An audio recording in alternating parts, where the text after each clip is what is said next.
तर hello guys, आता आमच्या मॅडमला जरा पोरींचे प्रॉब्लेम झालेत. आता ती म्हणली मला किंडर जॉय खायचंय.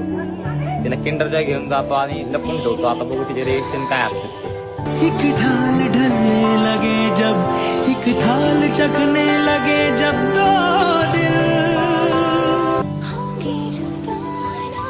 काय उड़ने लगे. मला फक्त इश्कदारे, इश्कदारे, इश्कदारे.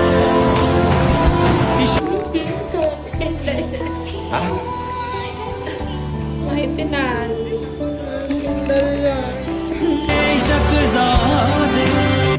एवढंच भेटलं तिथं नव्हतंच. काय करू मग? तेवढंच आणलं मग. तुम्ही दुसरीकडून नाही घेऊ शकत होते काय किंडर जॉय?